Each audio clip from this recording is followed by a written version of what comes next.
Oi gente, bem-vindos a mais um vídeo. Hoje a gente vai falar sobre as 10 melhores leituras de 2024. Assim, eu acho que, pelo ano de 2024, em que eu consegui fazer vídeos e trouxe vídeos para este canal, não foi exatamente a pessoa mais compromissada, digamos assim, né? Mas se você acompanha, você viu que eu comentei que 2024 não foi um ano muito fácil de leituras.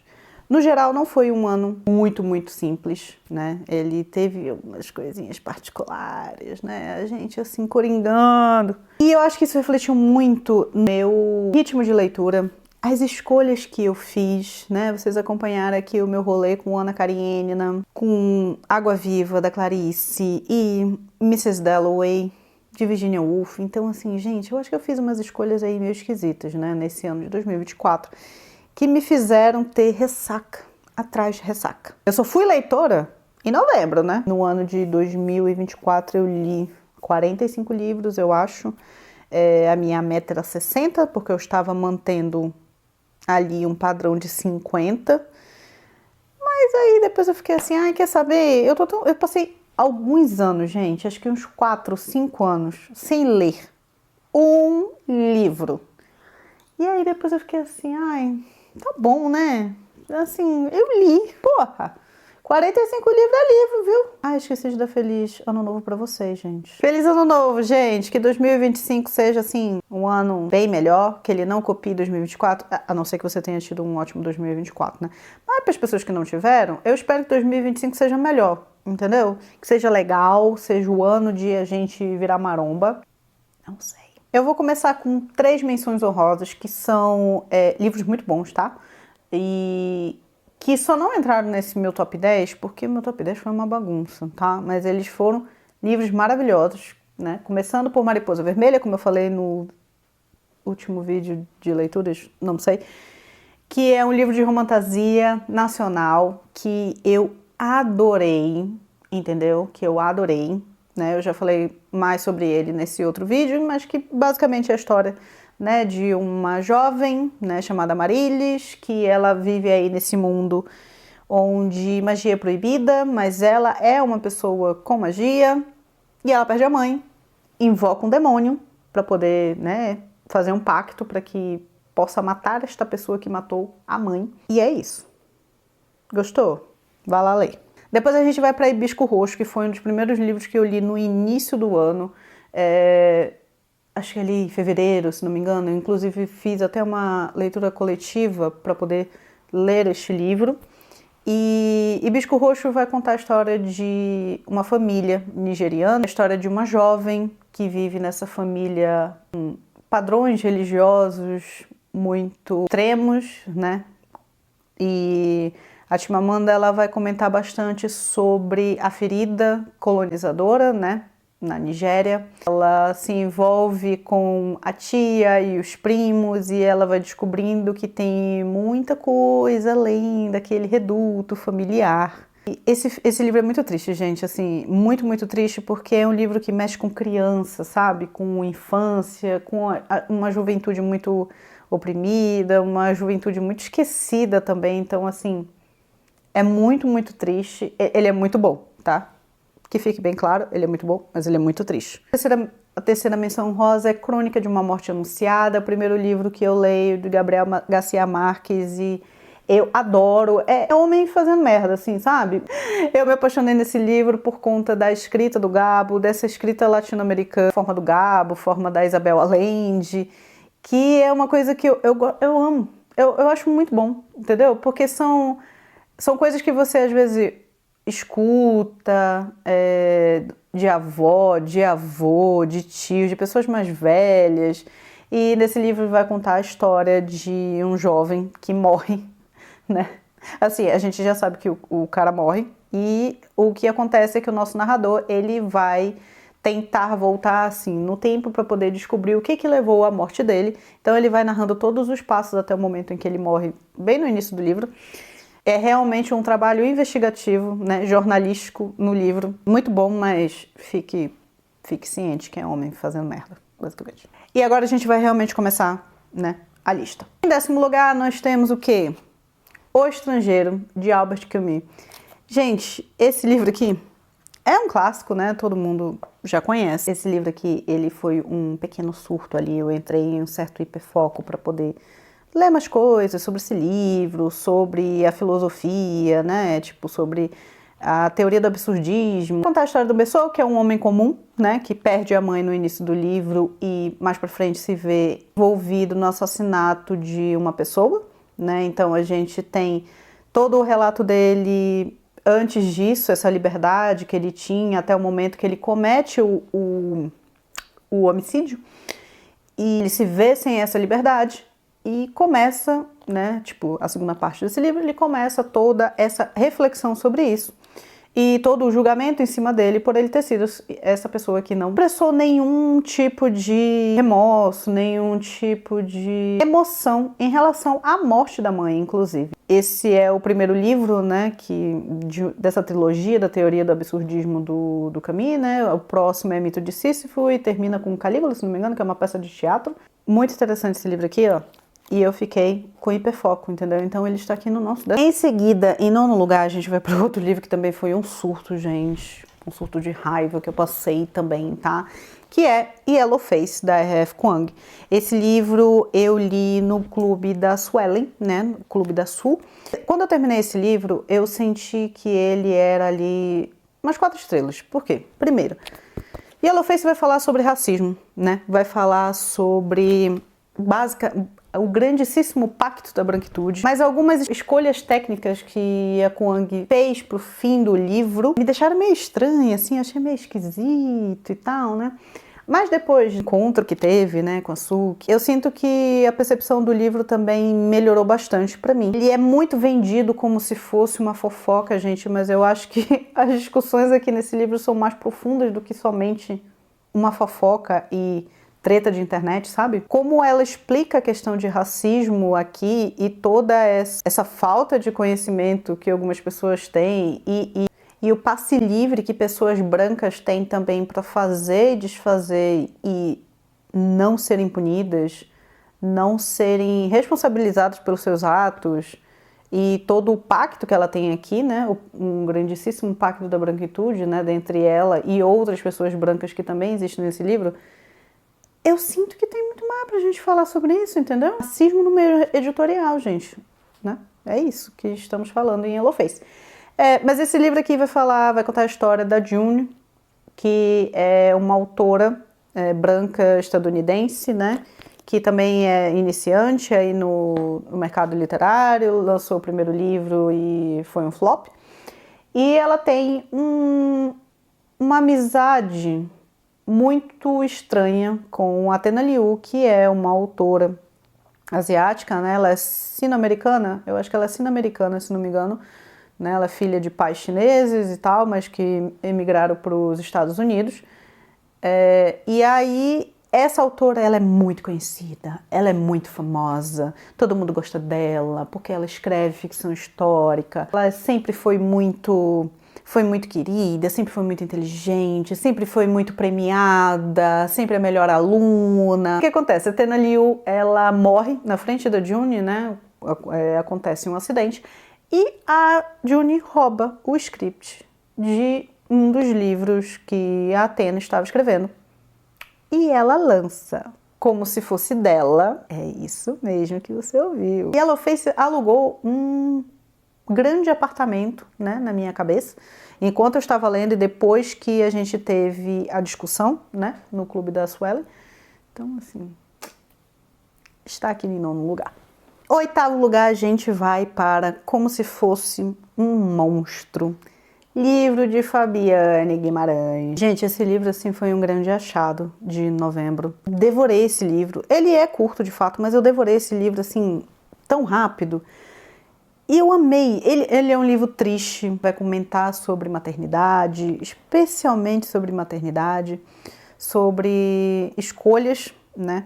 Como algumas pessoas não têm tantas escolhas assim, fazem o que é preciso fazer para sobreviver. Aqui a gente vai ter a história da Damiana, que é uma jovem pobre, né, do interior, que ela vai para Brasília, se muda para Brasília para poder trabalhar como empregada na casa de um casal branco rico. Eles chegam com ela, depois de um tempo, com uma proposta de ser barriga de aluguel. Então, ela se mete nesse negócio de ser barriga de aluguel, por conta de dinheiro, para ajudar a família, para ajudar a mãe, né?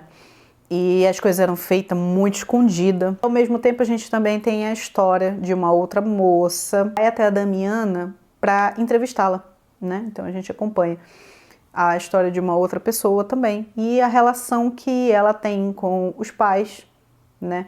A relação que ela tem com o corpo também e com a maternidade. Em sétimo lugar, a gente vai para a Cabeça do Santo.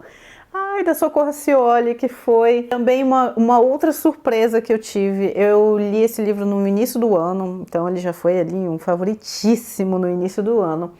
E eu amei, gente. Ai, que livro gostoso de ler, gente. Que coisa maravilhosa é a literatura contemporânea nacional, gente. Ai, que coisa maravilhosa. Eu adorei esse livro. A Cabeça do Santo, ele é um livro que foi concebido, né, durante uma mentoria que a Socorro teve com o Gabriel Garcia Marques. E é muito engraçado que ela comenta que ela falou para ele, né, que a Cabeça do Santo, gente, aqui nesse livro, é uma cabeça de Santo Antônio. E essa cabeça de Santo Antônio e o corpo de Santo Antônio, coitada, eles existem na vida real, entendeu? Tanto que a cabeça do Santo Antônio, ele é o muro de uma senhora. E a Socorro, ela se inspirou nisso, para poder escrever a Cabeça do Santo. A gente acompanha a história do Samuel, que ele acabou de perder a mãe, e a mãe, como último pedido, é que ele vá encontrar o pai e a avó numa cidade de Candeia. E Samuel faz essa peregrinação até chegar lá, numa cidade muito deserta, que não tem mais quase ninguém. E por algumas coisas que, enfim, acontecem, ele acaba se refugiando dentro da cabeça do Santo Antônio. No caso, essa cabeça ela está abandonada num determinado local, ela não é muro de casa de ninguém no livro. E só que quando ele entra nessa cabeça do Santo Antônio, ele começa a ouvir as preces de mulheres. E ele não sabe o que isso acontece, por que isso está acontecendo, o que é que está rolando, mas ele acaba se refugiando dentro da cabeça.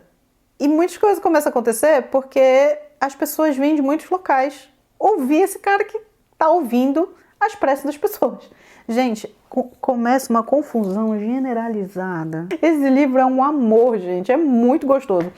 E eu acho muito curioso, né? Eu acho muito legal isso também, porque o início desse livro me lembra muito Pedro Páramo, né? Que é a história desse homem que também vai a essa outra cidade procurar por Pedro Páramo, que é o pai dele, como pedido da mãe.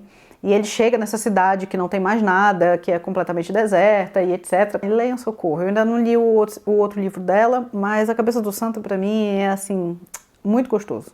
E em sexto lugar, a gente vai para A Palavra que Resta. A Palavra que Resta me marcou bastante quando eu li. É um livro muito sensível, mas ele é muito doloroso no sentido que ele escancara muito sobre homofobia, né? Sobre esses espaços mais conservadores, sabe? Que afetam demais as pessoas que vivem nele, ou as pessoas que não estão, né, de acordo com que esses espaços acham que é correto e etc. Aqui a gente vai acompanhar a história do Raimundo, né, que é no tempo atual, ele é um senhor de 70 anos, analfabeto, está aprendendo a ler e escrever porque ele quer ler a carta de um antigo amor dele, né, ali da infância, da adolescência, que nunca se concretizou, né, que nunca pôde ir para frente.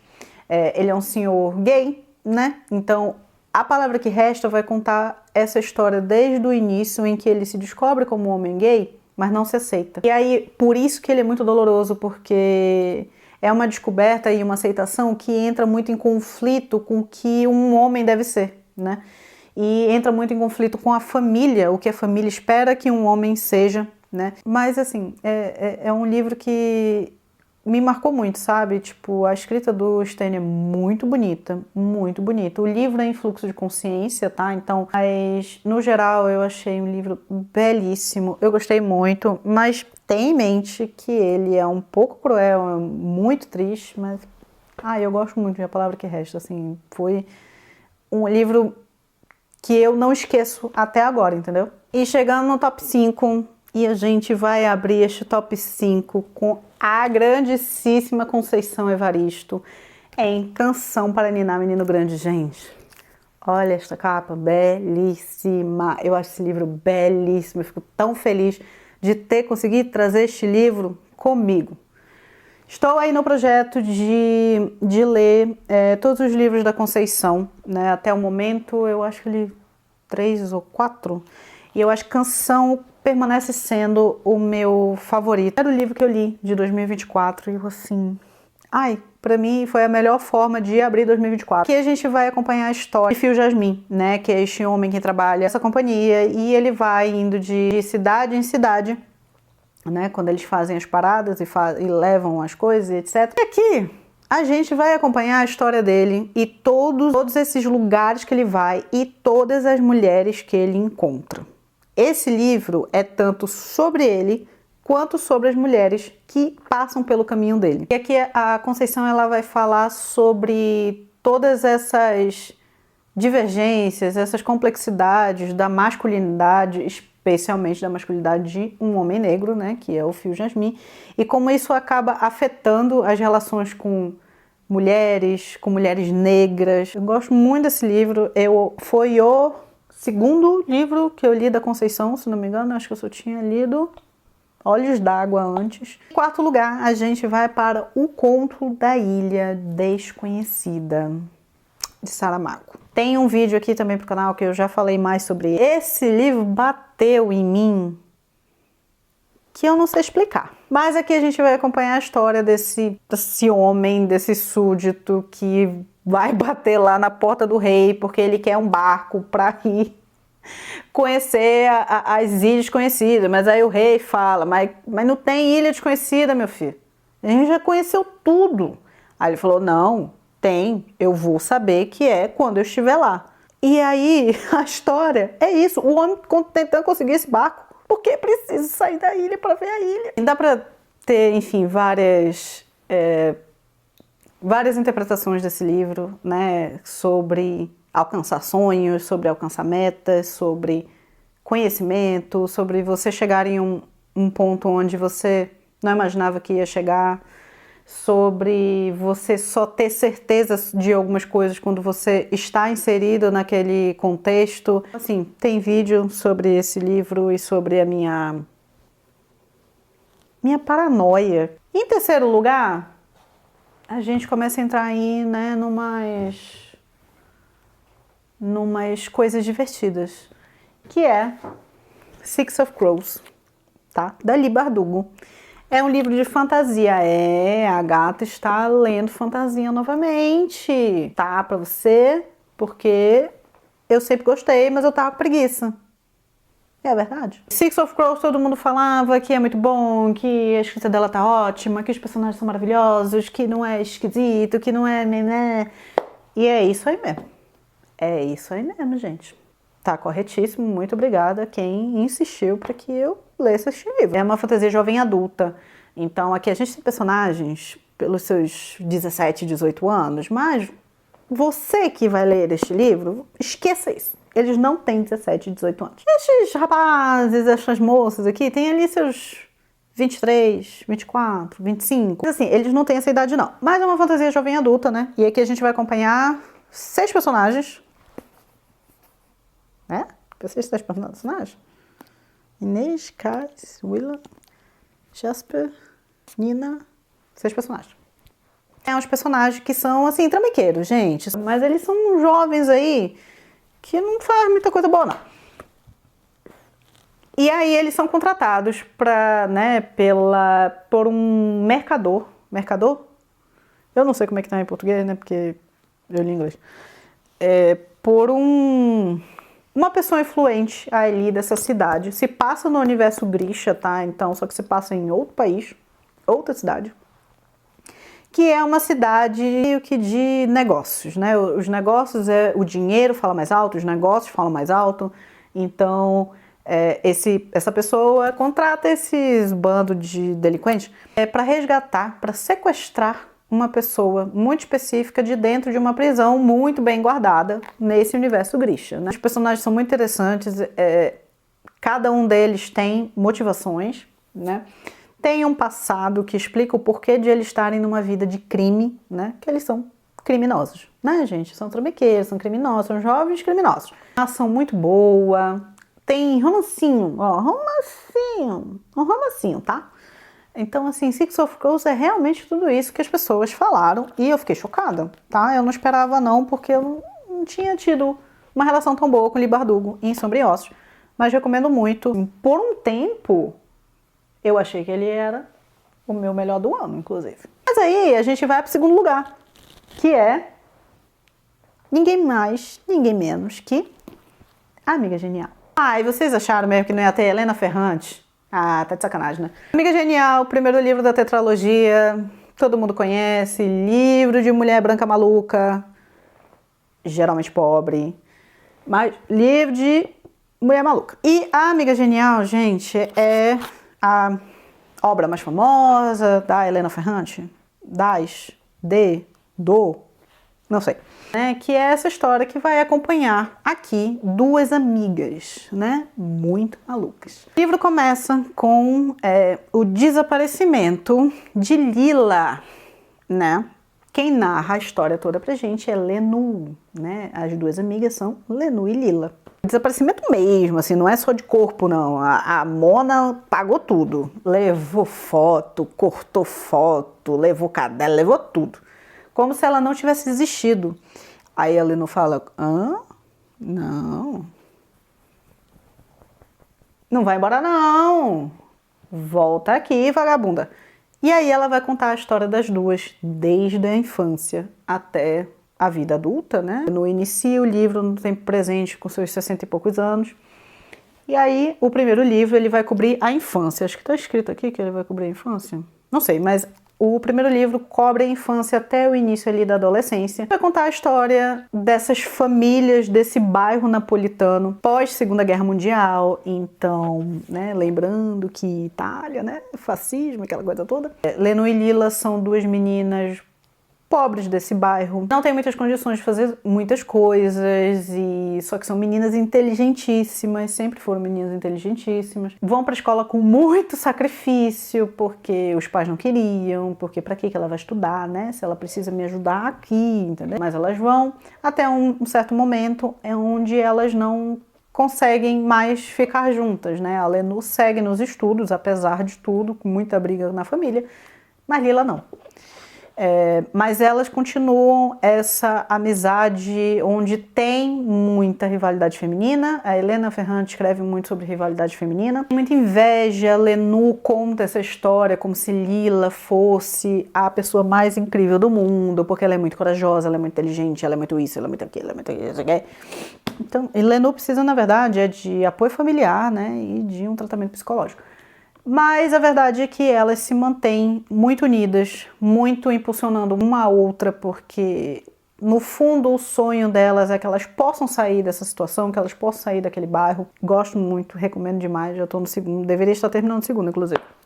E aí a gente vai para o primeiro lugar, que assim, se você está acompanhando, você sabe qual é, né? Você sabe qual é, se você viu o vídeo de novembro, você sabe qual é.